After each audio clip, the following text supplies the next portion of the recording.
اللهم صل على سيدنا ومولانا محمد. مستقبل صرف اسلام کا ہے.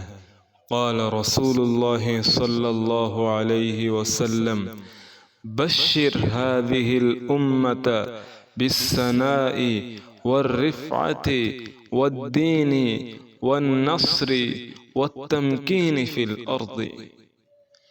بشر هذه الأمة بالثناء والرفعة والدين والنصر والتمكين في الأرض. رواه احمد. جی السلام علیکم ورحمۃ اللہ وبرکاتہ. الحمدللہ ہم سب مسلمان ہیں، اور افسوس کے ساتھ یہ کہنا پڑتا ہے کہ ہمیں مسلمان ہونے پہ فخر نہیں ہے. جوں دنیا تیزی سے ترقی کرتی جا رہی ہے، اتنا ہی افسوس کے ساتھ یہ کہنا پڑتا ہے کہ ہم مسلمان اپنے دین پر شرمندہ بھی ہیں، اور اپنے دین پر ہمارا عمل جو ہے وہ بھی بہت کم ہوتا جا رہا ہے.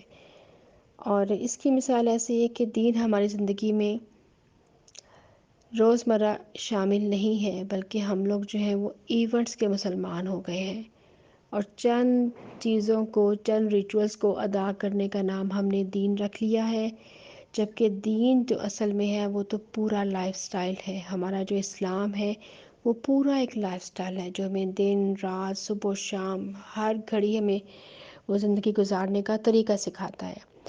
اور یہ جو حدیث ہے جس میں ہمارے نبی صلی اللہ علیہ وسلم یہ فرما رہے ہیں، جن کی بات حق اور سچ ہے، کبھی غلط نہیں ہو سکتی، اور وہ یہ بات ہے کہ غالب آنے والا جو دین ہے نا وہ اسلام ہی ہے. ہم لاکھ اسلام سے متنفر ہو جائیں، اسلام کو چھوڑ دیں، اسلام کا کچھ بھی بگڑنے والا نہیں ہے. پوری دنیا پہ جو غالب آنے والا دین ہے وہ اسلام ہی ہے، اور قیامت تک اسلام ہی رہے گا. اس مسلمانوں میں اپ اینڈ ڈاؤنس آتے رہیں گے، ان کے اپنے اعمال کی بدعمالیوں کی وجہ سے، لیکن اسلام کا کوئی نقصان نہیں ہے. اللہ تعالیٰ کو بھی یہی دین پسند ہے، اور یہی غالب رہنے والا ہے. اللہ تعالیٰ ہمیں اس بات کی توفیق دے دے کہ ہم اس غالب رہنے والے دین کے ساتھ شامل ہو جائیں اور بعمل مسلمان بن جائیں. آمین. السلام علیکم. اللهم صل على سيدنا ومولانا محمد.